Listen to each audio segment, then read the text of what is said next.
noite a todos, muito bem-vindos e muito bem-vindas. Temos aqui o senhor Zerbinati, o senhor Pardini, uma satisfação ter vocês aqui com a gente. Deixa eu começar aqui logo, porque essa noite está fria aqui para quem está em São Paulo. Eu já vi que a gente tem alguns parceiros aí que estão fora de São Paulo, mas está um frio danado aqui. Já vamos conversar desse frio aí para dar uma acelerada nos negócios.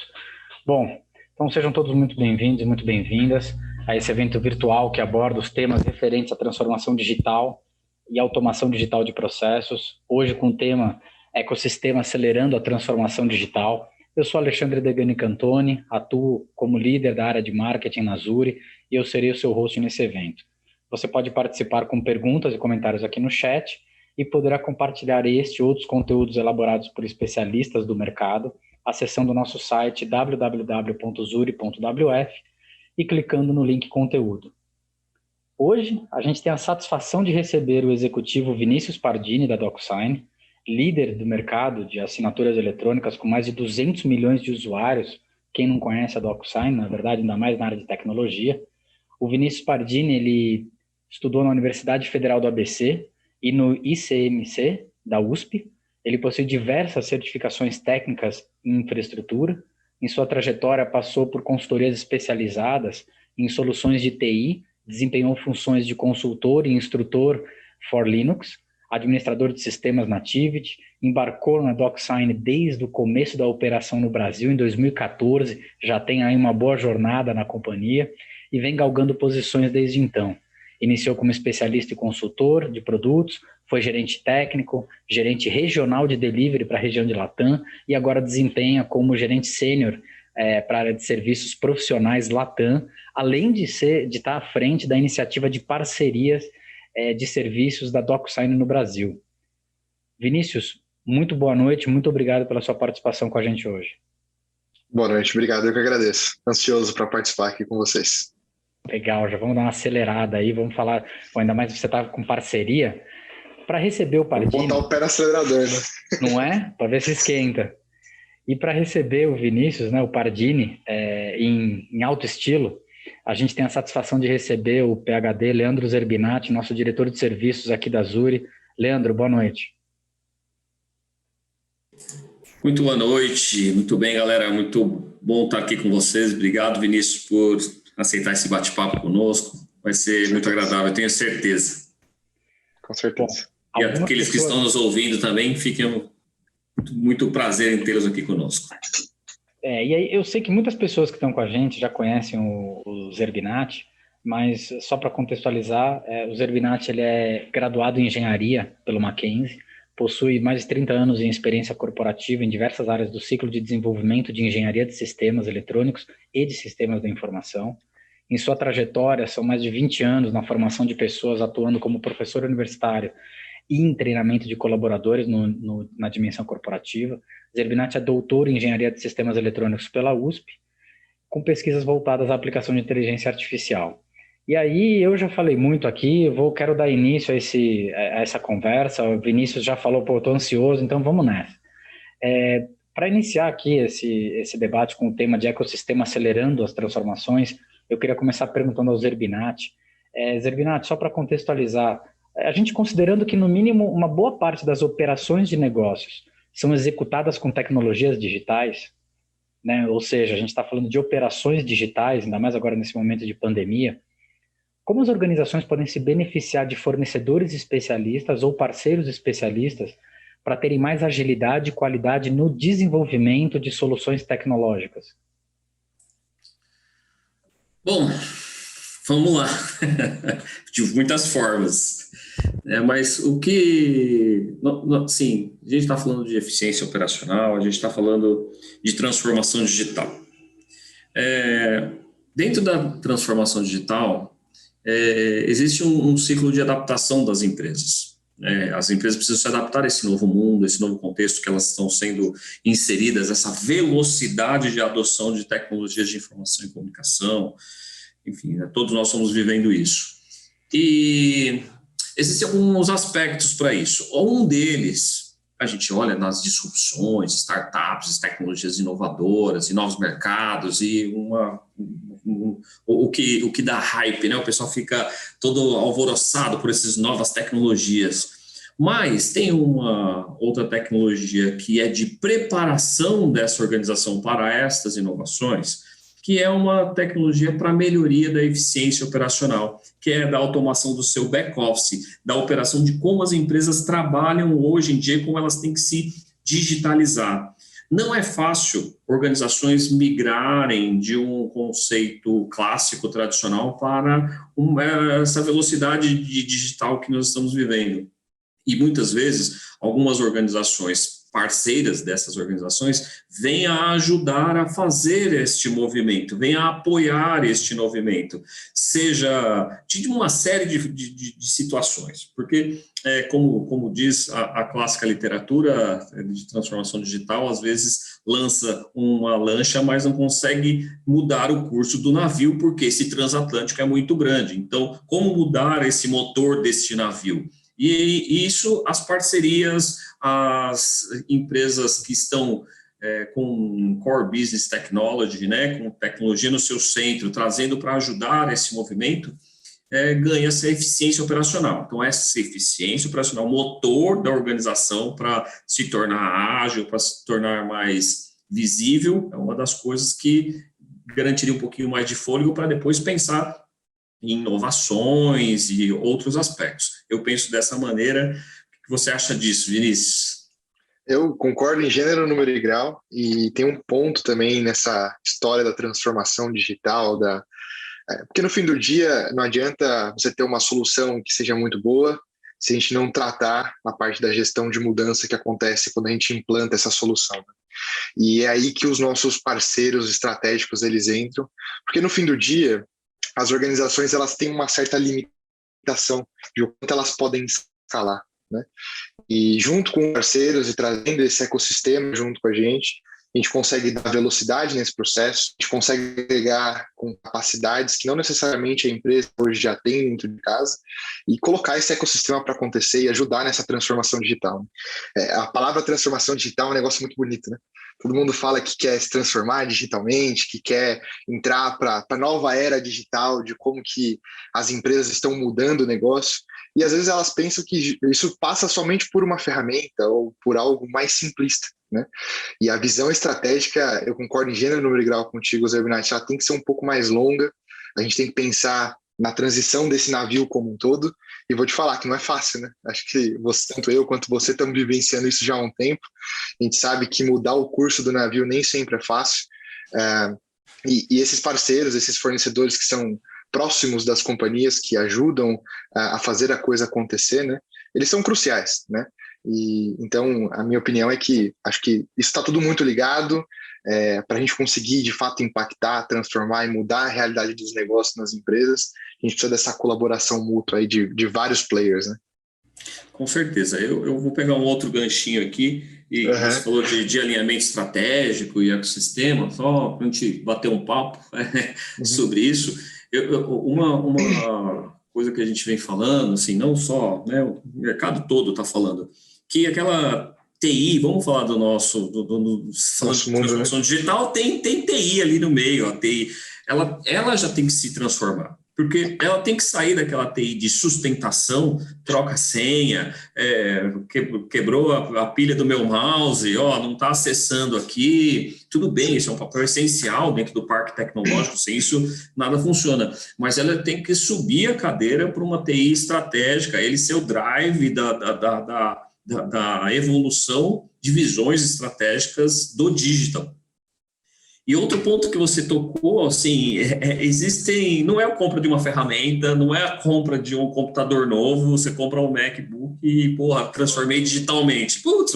Não é bem isso que vai acontecer. E o mercado todo está tão em expansão, está crescendo tanto e tem tanto espaço para todo mundo que ninguém vai conseguir ocupar todos esses espaços. Então, essa visão de ecossistema, de um ajudar o outro, a gente tem que parar de competir entre nós porque não faz sentido, isso é um preceito da última transformação digital, penúltima transformação digital, nós temos que nos dar a mão com transparência, tem mercado para todo mundo, podemos concorrer no mercado, não concorremos a outro e nos unir para ajudar essas organizações, esses transatlânticos a fazer este caminho de mudança de rumo.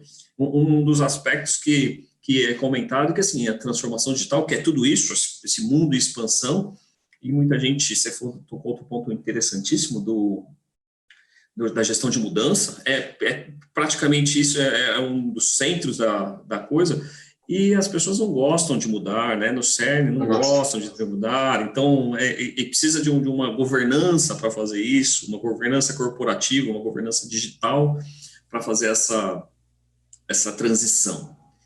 Bom, e só complementando mais um ponto, Zerbinati, sobre o que você falou também, esse pensamento do TI como estratégico é algo que eu pelo menos tenho visto nas minhas últimas passadas por aí, que é algo que vem mudando muito.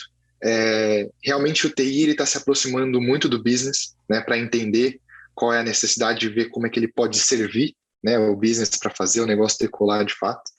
E vou te falar que essa visão é extremamente importante, porque no fim do dia, o time de business, eles acabam enxergando várias coisas acontecendo no mercado e eles realmente acham que é tão simples quanto eu quero ir lá, eu quero trazer aquele cara, aquele fornecedor para cá e tudo vai funcionar, tudo vai ficar perfeito. E realmente, a gestão de mudança, ela é impactante, ela é crítica e ela que vai fazer o negócio acontecer de verdade. Isso que o Pardini está comentando fortalece um relatório do Gartner, que foi recentemente publicado. Se eu não me engano, são as prioridades dos CIOs, e nesse relatório, de forma para quem é da área da tecnologia, né, e está acompanhando a gente, é interessante você ver que realmente existe uma boa parcela das empresas, inclusive clientes Gartner, ou seja, são empresas que têm um certo investimento, e empresas que realmente utilizavam a TI de uma forma nada estratégica, para realmente infraestrutura de trabalho, para compra de dispositivo, enfim, para rede, algo que para nós que somos da área da tecnologia não parece tão estratégico. E fortalece exatamente isso que você está dizendo, Pardini, que com tudo que aconteceu de 12 meses para cá, de 18 meses para cá, quase, basicamente o que foi notado nesse relatório publicado acho que há uns 2 meses, e está disponível no site da Gartner, é exatamente que a área de TI ela ganhou um espaço muito forte para liderar, se não liderar, para ser ali um dos pivôs, dos leads ali em todos os investimentos e nas estratégias de transformação digital. E aí eu tenho um amigo meu que ele é referência ali, também da Poli USP, que ele me mandou um cartoon dizendo que, né, tem uma figurinha dizendo quem quer mudar, e aí todo mundo levanta a mão, e aí logo em seguida pergunta assim, fala assim, quem quer mudança? Todo mundo levanta a mão, e aí fala, quem quer mudar? E ninguém quer mudar. Então assim, todo mundo quer mudança, ninguém quer mudar, e aí fica aquela situação que a gente vive nos ambientes, né, faz parte, acho, da natureza do ser humano. Você trouxeram um ponto que eu vou fazer um gancho com a Universidade Nacional de Singapura, rapidamente. Dias atrás eu estava assistindo uma aula do Johan Wirtz, ele é um professor bem reconhecido, de mestrado em marketing e administração, e a área da Singapura é muito reconhecida pela produção científica, e ele estava citando algo que chamou muito minha atenção, e aí eu vou linkar aqui com uma pergunta para os senhores. Ele estava chamando a atenção de que um dos fatores críticos de sucesso em programas de automação inteligente, então ele está falando de hiperautomação, um dos fatores críticos é exatamente o estabelecimento de parcerias com fornecedores especialistas em tecnologia de automação. Porque sem essas parcerias, as organizações não conseguem automatizar processos com a qualidade e a agilidade que o mercado exige. E aí, Pardini, eu vou fazer uma pergunta agora para você, depois a gente passa para o Zerbinati. Pardini, eu sei que você atua em alto nível, né, executivo, estratégico, além também da parte tática. Você viu ali de delivery, né? Então, sempre tem ali os dois lados. Sempre é um âmbito executivo, mas também tem uma parte tática ali muito forte. E aí, com o objetivo de garantir que as soluções de TI gerem valor estratégico ao mesmo tempo que operacional, então as soluções precisam andar bem nessas duas dimensões, você como especialista executivo, a minha pergunta é, qual é o caminho que as organizações deveriam seguir para criar esses ecossistemas, né? Você está à frente aí da parte de parcerias. Então, como que elas podem criar essa rede de parceiros especialistas? Olha, essa é uma pergunta muito difícil, viu, meu? Não tem uma fórmula mágica, né, para criar esse ecossistema. Eu acho que cada mercado tem a sua forma de montar o seu ecossistema. O que eu tenho vivenciado até agora é a gente precisa primeiro focar em qualidade para depois focar em escalabilidade. Eu acho que esse é um dos maiores erros que as empresas que estão tentando montar um ecossistema elas cometem no começo, tentando trazer muitos parceiros para agregar ali e tentar crescer de forma muito rápida. E se ele cresce de uma maneira muito rápida, ele acaba perdendo a qualidade e, consequentemente, ele perde a confiança do seu cliente, né? Então, uma coisa que eu tenho vivenciado muito pelo menos no último ano e meio, é tentar focar em crescer com qualidade, então focar em ter uma base forte, escolher muito bem os parceiros que você vai trazer para dentro do seu ecossistema. Eu acho que isso é super crucial também para o sucesso do programa como um todo, porque no fim do dia você tem que entender que as empresas têm os seus próprios objetivos, e esses objetivos eles têm que estar alinhados e caminhando numa mesma direção, né? Então, não adianta nada eu querer trazer um parceiro aqui para trabalhar comigo, se ele está pensando em atingir A e eu estou pensando em atingir B. Estando com esse alinhamento estratégico bem direcionado, com os esforços direcionados, as coisas começam a acontecer. E uma coisa que é super importante também quando você está em busca, porque para quem está começando, é sempre um grande desafio você conseguir parceiros, né? Por que aquela empresa vai querer se tornar um parceiro da minha empresa para fazer um ecossistema aqui e a gente conseguir crescer? Então é super importante mostrar essa relação ganha-ganha, né? Ter aquele relacionamento, olha, eu estou te ofertando com isso, você entra com isso e juntos nós conquistamos, que é muito do que o Zerbinati falou, parar de competir e começar a colaborar, né? Quando a gente tem esse mindset, tem esse pensamento estratégico, as coisas começam a acontecer e, naturalmente, as empresas que precisam se aproximar da sua empresa especificamente, elas começam a chegar por você por vários caminhos que você nem imagina. De repente, quando você olha para trás, o seu ecossistema já está gigante e você está suportando clientes de todos os tamanhos, desde clientes enterprise até clientes pequenos, para conseguir atingir o objetivo de negócio como um todo. Então, eu acho que muito disso passa por esse movimento, né? Mas eu também queria ouvir um pouquinho do Zerbinati, o que ele acha sobre isso daí. Sensacional, gostei do seu posicionamento. Eu estava pensando aqui, sabe, como explicar a importância desse alinhamento estratégico, dos parceiros e tudo mais, como uma jornada do cliente. Tá? Colocando uma posição de jornada do cliente. A jornada do cliente, pensando em cliente, ele não é a jornada de um cliente de um único produto ou de um único serviço. Ele tem uma jornada de um dia inteiro.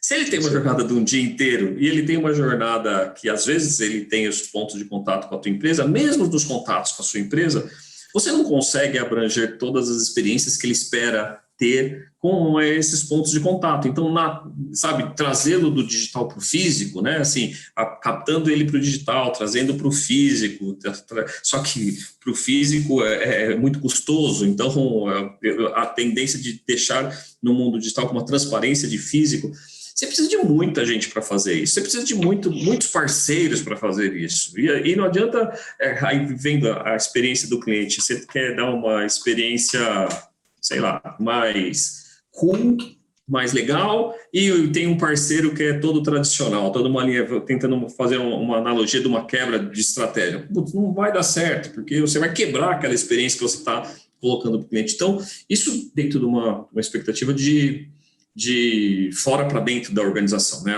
O cliente colocando-se em contato com a organização.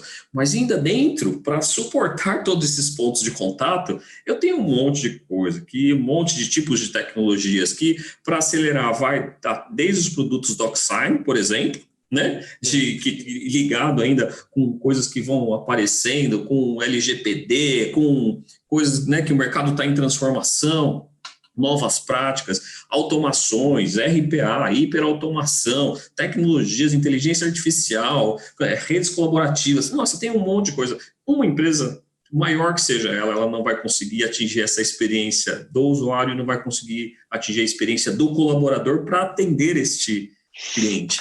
Então, eu preciso entender entende o espaço que tem. Isso tem um mundo. Você pode contratar, não dando nomes de empresas, mas assim, empresas enormes, você pode contratar que ela não vai conseguir fazer isso. Aí vem os espaços, por exemplo, das fintechs, vou dar um exemplo das fintechs, que eles pegam um nicho de um grande portfólio bancário e atinge só lá naquele momentinho ele é excelente. Ele não vai conseguir competir no todo, mas ali ele é excelente. Então, é mais excelente do que o grande portfólio, mas ele não tem o todo, ele não conseguiria fazer tudo sozinho, então ele viraria um transatlântico de novo. Então, e todos precisam de todos. E só para complementar um outro ponto que eu falo do ecossistema, né, que essas tecnologias elas têm que conviver, acho que é a melhor palavra. O que seria do iOS, por exemplo, na plataforma Apple, se não fosse um monte de gente desenvolvendo apps.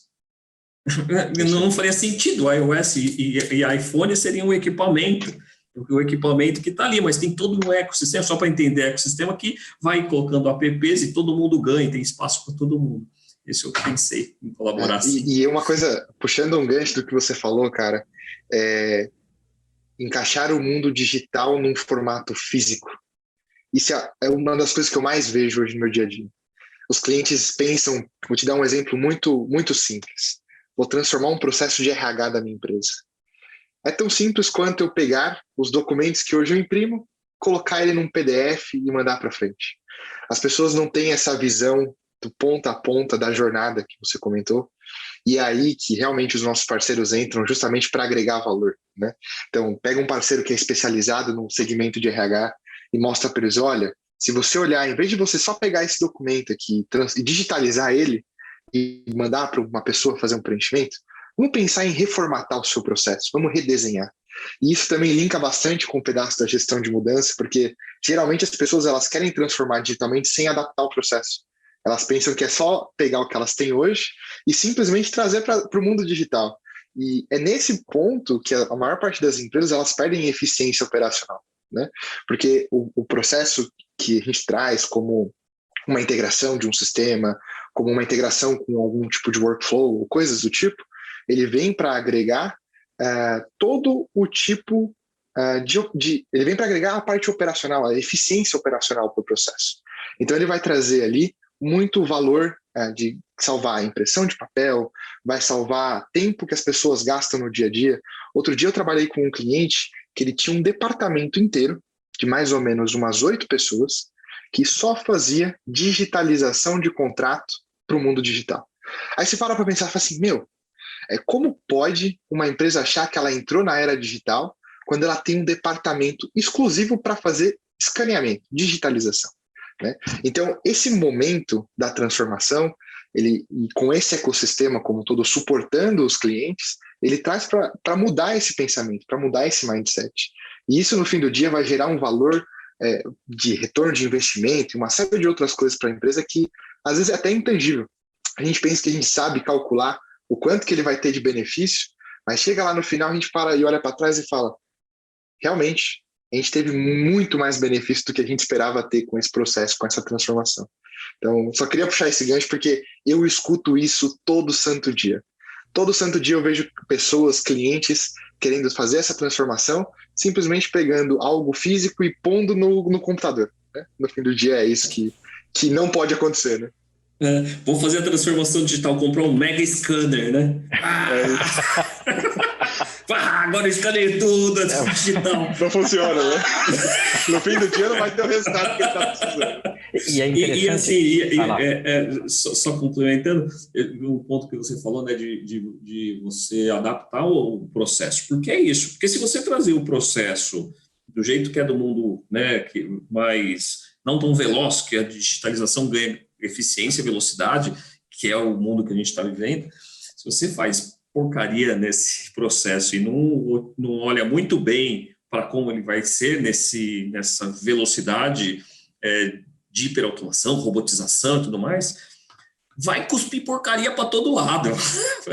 Por isso que é importante você avaliar os processos, fazer uma reengenharia de processo, se assim for, uma melhoria de processo, você olhar pela perspectiva do cliente. Uma das coisas que a gente nota muito também nesse processo de mudança, nesse processo de mudança com o drive de transformação digital, é que muitas vezes as pessoas que estão dentro da organização acham, isso é uma cultura que a gente tem que quebrar, acham que eles sabem o que o cliente está querendo. Não, eu sei o que o meu cliente está querendo, eu sei o que ele quer, mas não sabe. Se não perguntar para ele, não sabe. Então, se não trazer ele com dados e fatos, você não sabe, você julga que sabe, e aí vem contra, né, Lean, startup, coisa toda, Lean e ciência de dados, você pode fazer uma pressupõe isso, e com o processo errado e pressupondo coisas erradas, você vai ir muito longe do seu objetivo muito mais rápido. Acelerado para onde você não quer chegar. É o direcionamento totalmente ao contrário, né? O foco é aqui, mas mira ali que vai dar certo. E você vai mais rápido, né, para o outro lado. Vai mais rápido para o outro lado. Chama muito a minha atenção algumas coisas. Por exemplo, o Pardini ele está na operação desde o início das operações no Brasil em 2014, e como o portfólio foi abrangendo e agora trabalha com alta tecnologia em fluxos também, né? E você até fez esse comentário. E como vocês começaram a falar, né, da velocidade, a gente tem aí uma outra referência no mercado de hiperautomação, que é o Pascal Bornet, e ele, enfim, ele foi líder lá da McKinsey, da Ernst Young, durante muitos anos, né, nível C, né, um líder ali da parte executiva de automação inteligente. E ele comenta numa obra que ele publicou há pouco tempo atrás, acho que foi começo desse ano, que é de extrema importância que as organizações encurtem o processo de compra. Então, o que a gente tem visto é que, e para nós aqui a gente dá risada de muita coisa, né? Para quem está participando com a gente, para quem vai assistir depois, chega a ser hilário para quem é da área da tecnologia, e é a realidade de muitas empresas, e é isso que a gente, como especialista, é aí que a gente ajuda.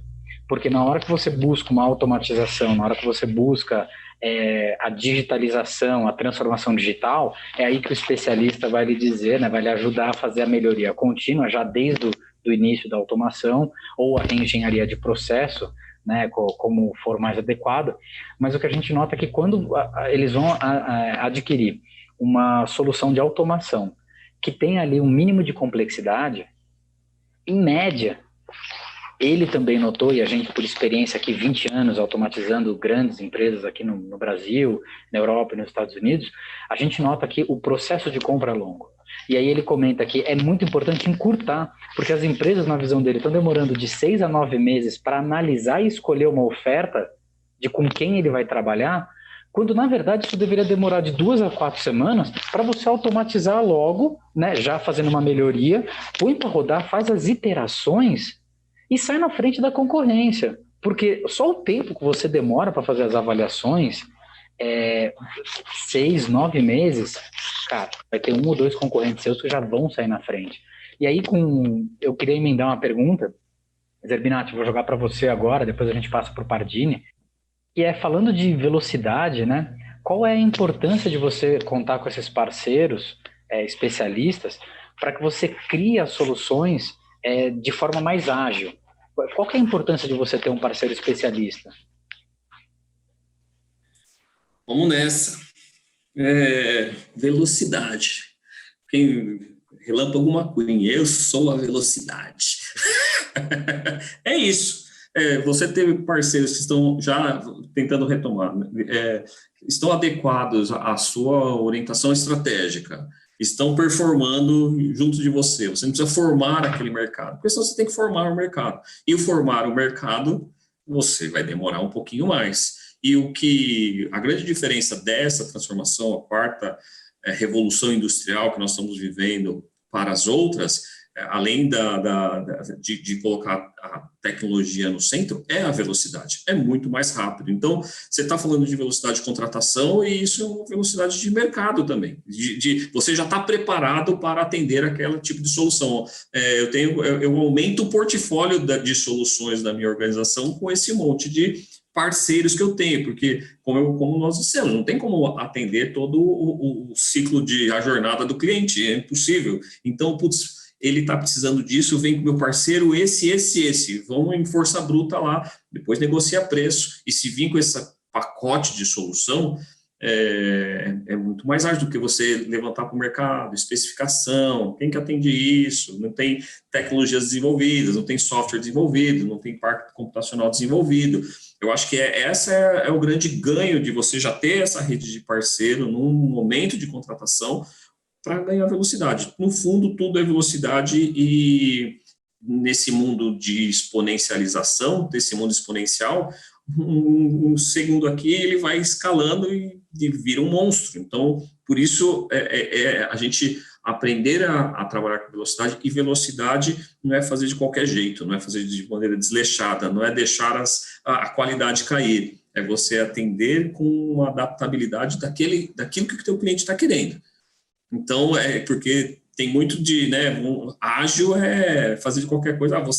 Meu parceiro, vem cá, ele não tem capacidade de entrega, ele não está alinhado com o seu core business, com o que você quer entregar para o cliente, e aí pode dar ruim. Então, eu acho que, em vez das empresas gastarem tempo para propor soluções, isso decorre o tempo da compra, né? Porque você está compondo, ganhar tempo ou perder tempo para depois ganhar nessa rede de soluções de parceria, porque você vai mais robusto para o mercado. E aí você vai mais completo, já está na mão a solução. Toma, eu já apresento mais rápido, e aí tem linhas de comercialização que, assim, são infindáveis também, né, de colocar para experimentar, enfim, tem um monte de coisa. Concorda, meu querido? Concordo plenamente. Tem um ponto que a questão velocidade é o que a gente falou, ele pode ser positivo ou negativo, né? No fim do dia, se a gente colocar a velocidade certa na direção errada, o processo vai desandar.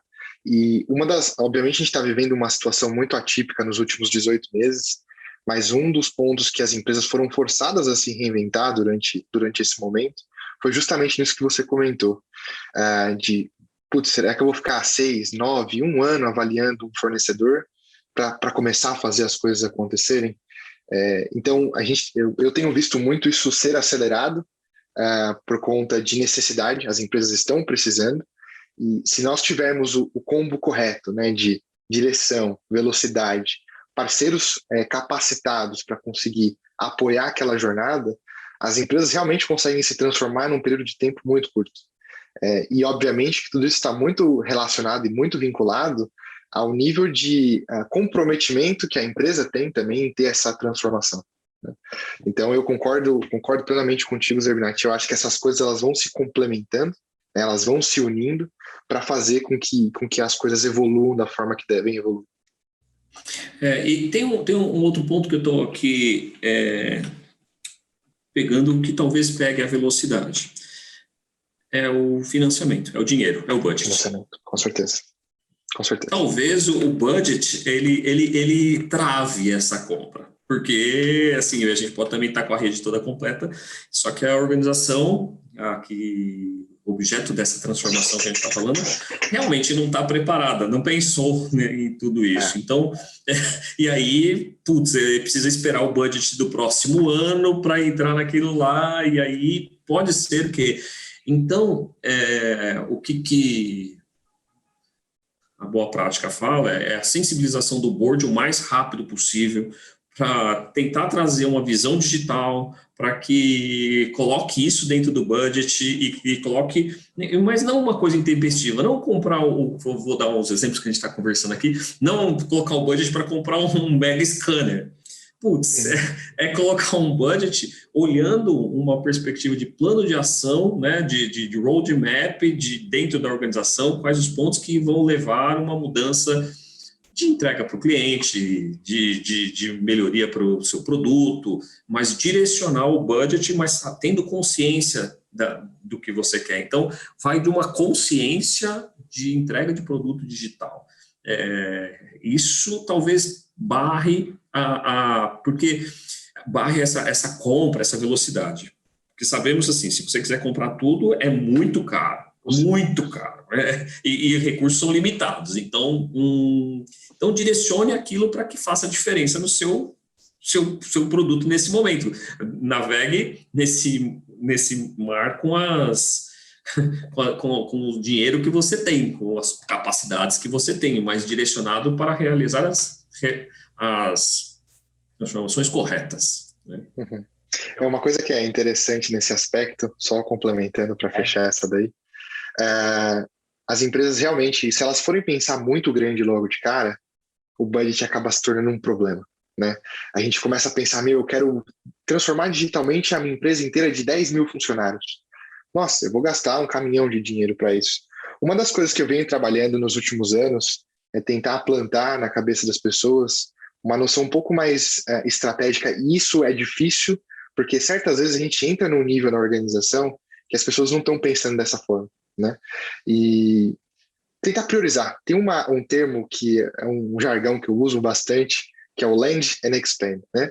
Não precisamos começar grande, vamos começar pequeno, vamos mostrar que o processo funciona, vamos mostrar que aquilo vai gerar um valor grande para a companhia, até para que o próprio time do projeto, o próprio sponsor executivo ali da transformação como um todo, ele tenha resultados palpáveis para voltar para a organização e falar assim, olha, legal, pessoal, fizemos aqui uma implantação, um projeto pontual, tivemos esses ganhos. Se a gente colocar isso numa escala da empresa como um todo, o retorno que a gente vai ter, ele é muito maior. Geralmente, quando eu entro nessas conversas com os executivos de cliente, eles vêm falar de budget comigo e falam assim, peraí, o problema não é o budget, né? O problema, vamos falar de vamos botar outra perspectiva no negócio.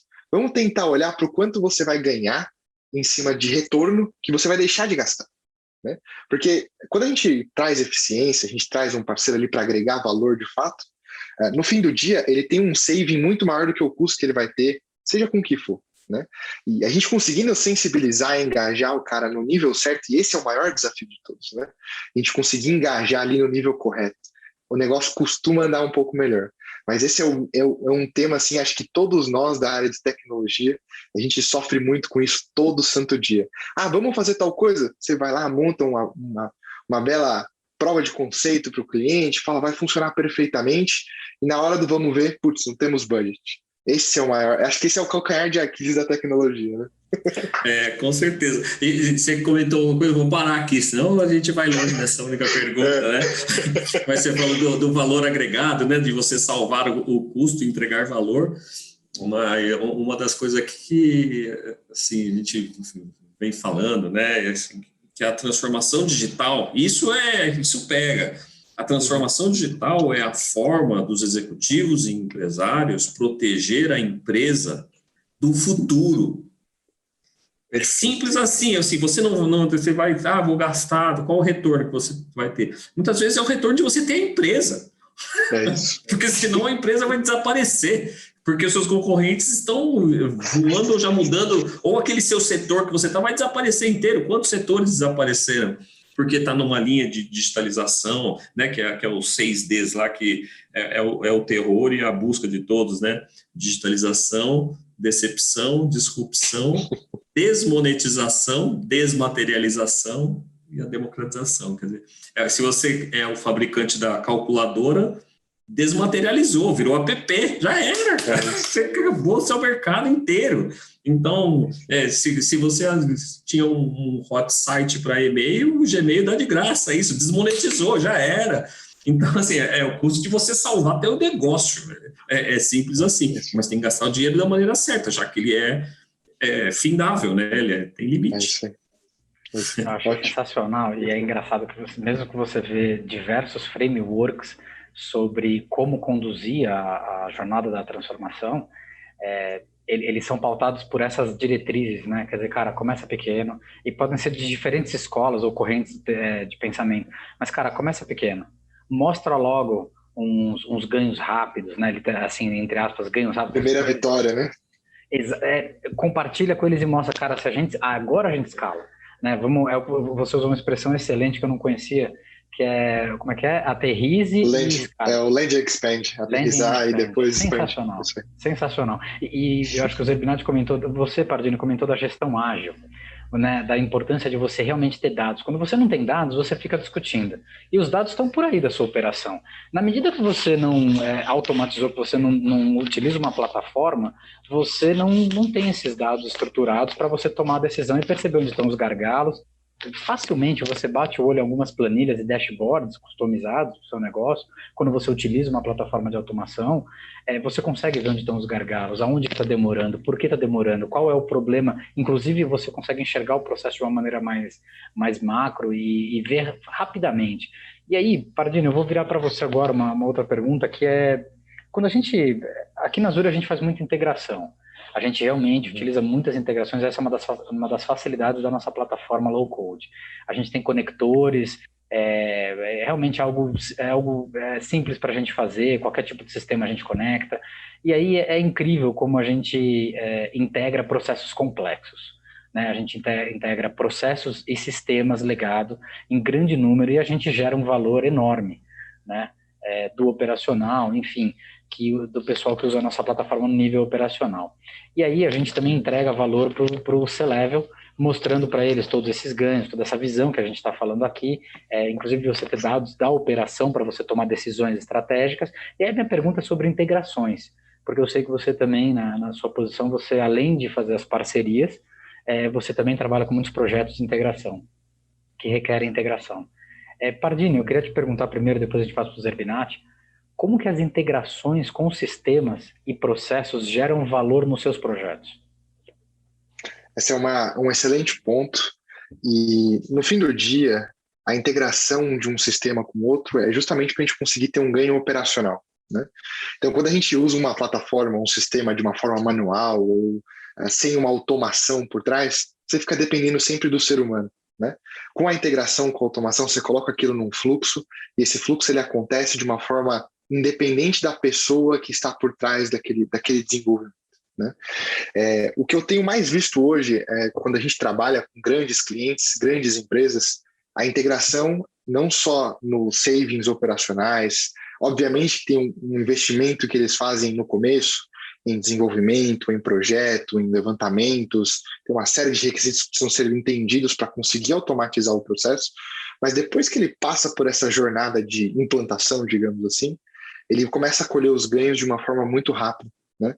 Então, eu já vi clientes aqui na minha experiência, onde eles saíram de um universo que eles demoravam dias, semanas, sequer meses para receber um pagamento financeiro de algum projeto que eles venderam, porque, na verdade, o contrato ele tinha que circular por vários lugares, né? Então, nesse caso específico, era um cliente do segmento de óleo e gás, mas basicamente ele tinha que sair de São Paulo, o contrato físico, ele ia para uma assinatura lá no Amazonas, aí ia passando de várias em várias sedes para que todos os supervisores, os responsáveis pela companhia, ele conseguisse fazer uma assinatura. E no fim do dia, isso levava 90 dias para chegar de volta no headquarter em São Paulo, e eles só podiam faturar o cliente depois que o contrato chegasse.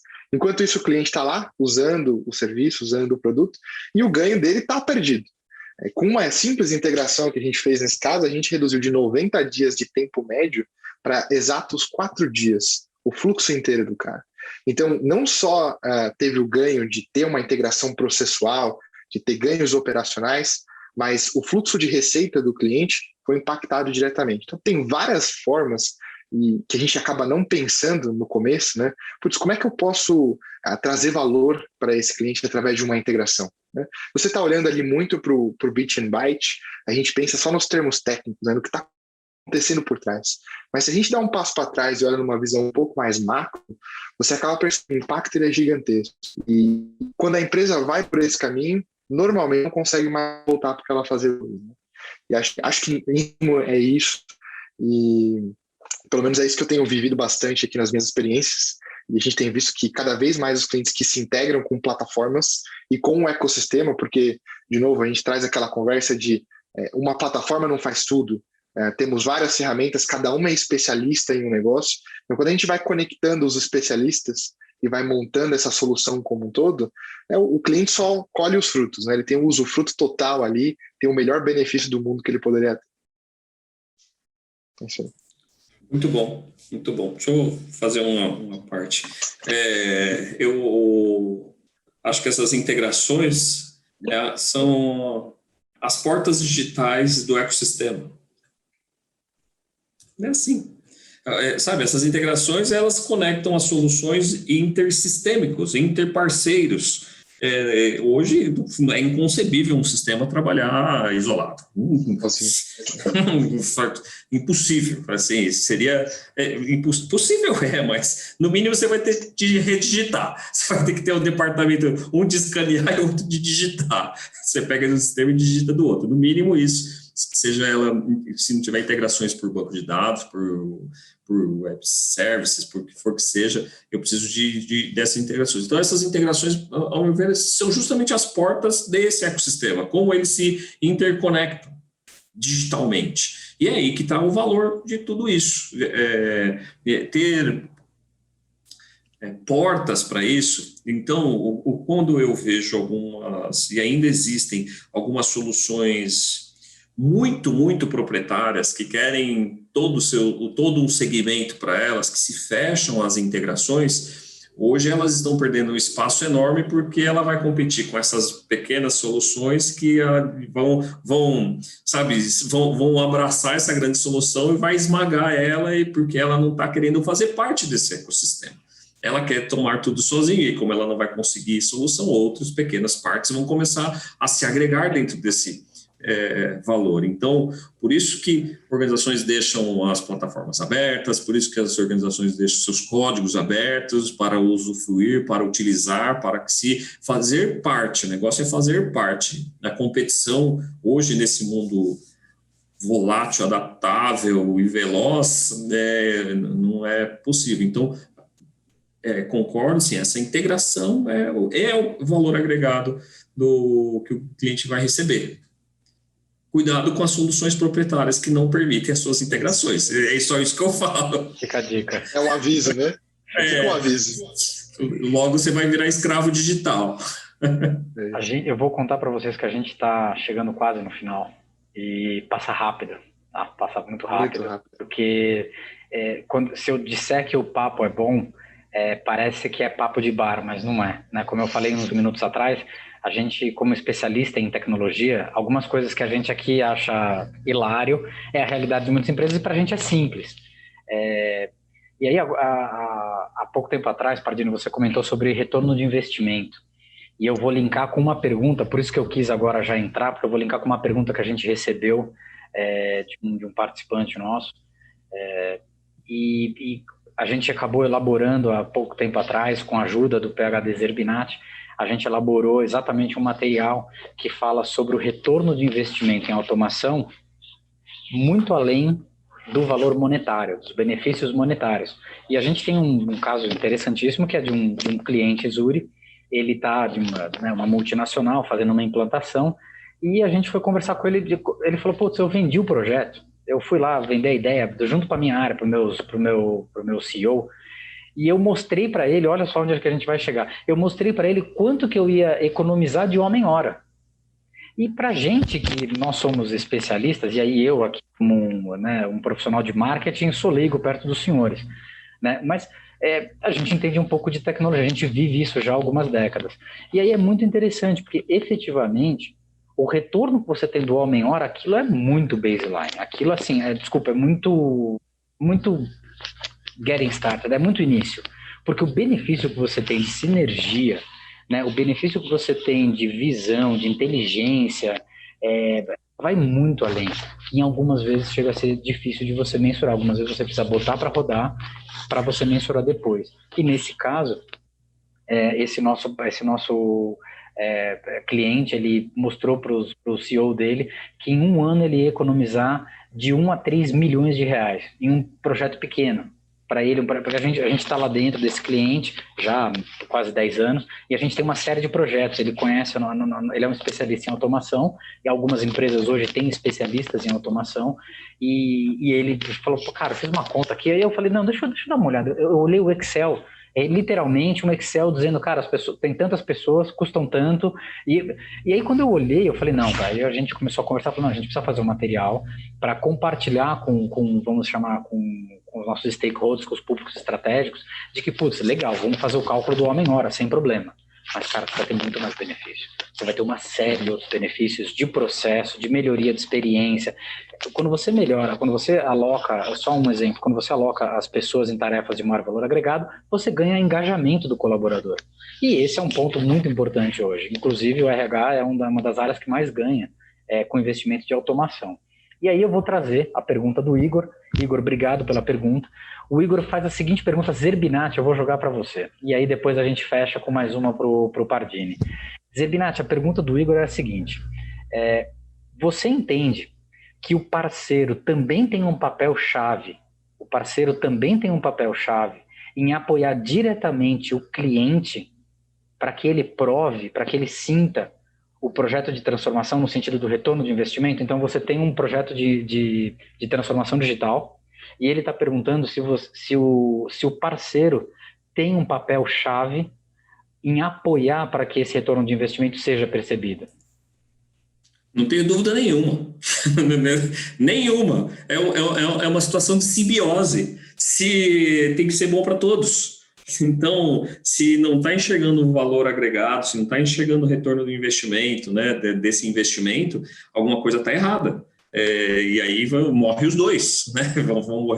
Morre o cliente, morre em termos de investimento daquilo lá e morre quem está apoiando aquilo. Então, sim, o parceiro ele faz parte de uma parceria, ele não são competidores, parceiro é lado a lado.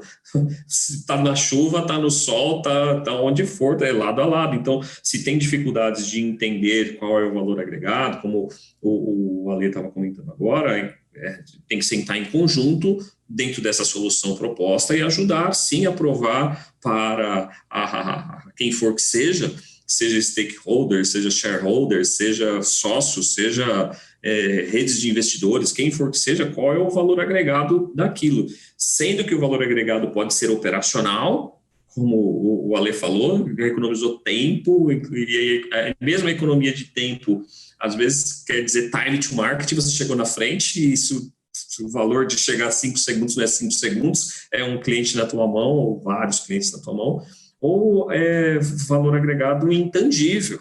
São valores agregados de você dominar o mercado, de você estar vivo, de você colaborar, de você expandir, enfim. Mas essa parceria e começa a ter uma divisão, né? Cliente e fornecedor. Então, tem um cliente e fornecedor. A coisa não é... às vezes, já percebeu que tem empresas que é cliente e fornecedor em situação, mas em outra situação isso inverte. Um é cliente, a outra é fornecedora. Por quê? Porque é o prime de uma solução, de um consórcio, de uma situação. Então, por isso a parceria e o entendimento disso. E aí a busca pela qualidade, a busca pela reputação do mercado. Parceiro é parceiro. Parceiro não abandona na primeira chuva, né? Choveu, dou uma olhadinha, vou lá, quero... Não, parceiro é parceiro e aí tem que provar juntos para quem for que seja o valor agregado. Excelente, a reputação fica, né?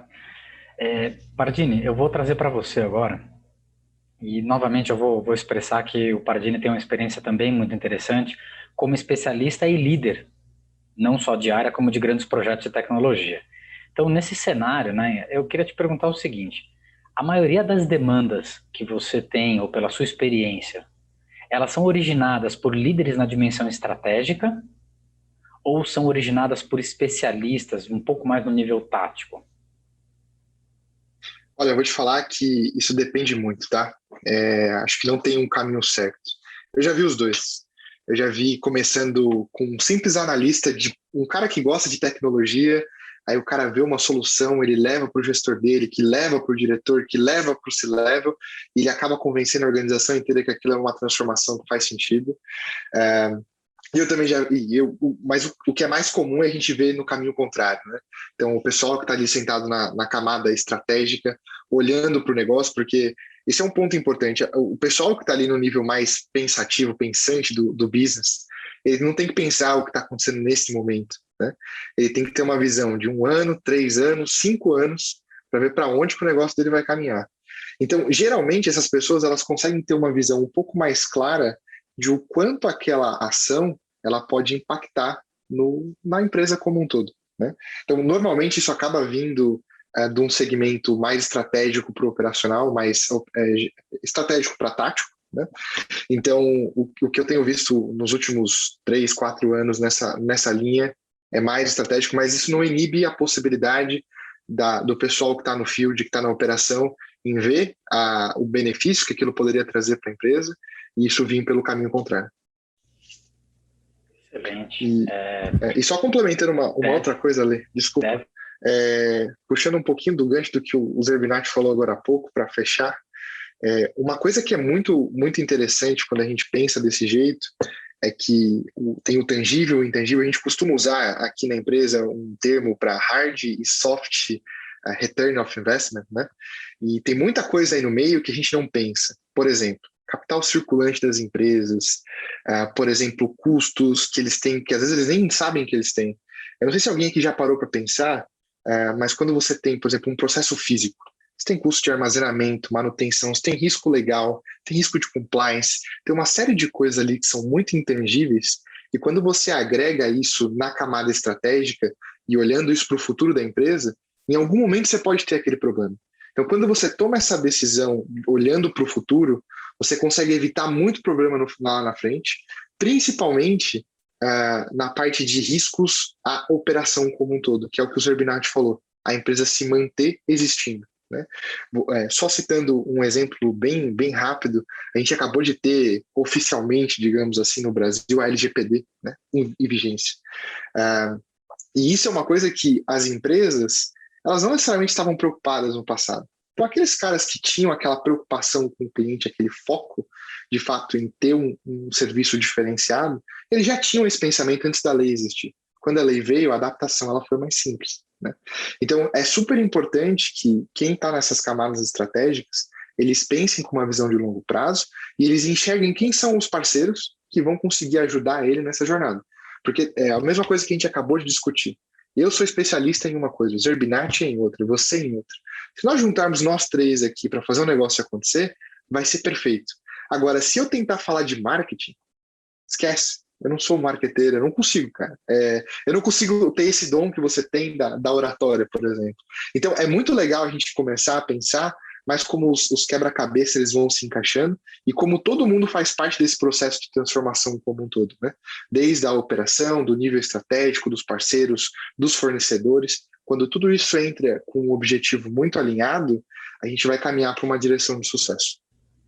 Bom, primeiramente, eu sou obrigado a agradecer pela gentileza e expressar que eu penso o contrário. Eu acho que a habilidade que vocês têm na oratória é admirável, mas eu realmente queria dizer que você arrematou de uma forma, valeu o ouro para quem ficou até o final. Realmente, parabéns pelo arremate. Eu, de forma triste, vou ter que, a gente vai ter que nos despedir por hora. Zerbinati, eu queria te agradecer aí pela parceria, obrigado por estar com a gente. Espero contar com você numa próxima oportunidade.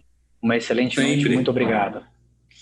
Conte comigo e obrigado a todos que assistiram. Obrigado, Vinícius. Muito prazer em conversar contigo. Se o Ale deixasse, a gente ia noite adentro. Se a gente tivesse no físico, na mesa de um bar, então... Eu sou o bad cop. Aqui eu sou obrigado a ser o bad cop. Num outro momento, Pardini, sinceramente, meus parabéns, muito obrigado pela participação, foi uma honra ter você como guest hoje aqui com a gente, eu espero que a gente possa marcar a próxima e, novamente, foi incrível, meus parabéns, obrigado. Com certeza, eu que agradeço pelo espaço, pessoal, obrigado aí pelo bate-papo, obrigado a todos que acompanharam aqui com a gente até agora. E com certeza, vamos bater mais papo, e esse papo é muito gostoso, né? Quando a gente está falando de um negócio tão prazeroso, parece que o tempo passa voando, e realmente essa 1 hora passou num piscar de olhos. Vou compartilhar aqui com quem está nos assistindo, depois acesse o nosso canal no YouTube, a Zuri tem um canal lá cheio de conteúdo rico e valioso, criado por especialistas, e para você que está assistindo gravado, dê um like aí no nosso canal, se inscreva e continue seguindo a gente. Pessoal, uma excelente noite, muito obrigado, até breve. Valeu, pessoal, obrigado. Valeu, obrigado, pessoal. Pardini. Tchau. Valeu, Ale. Obrigado. Valeu,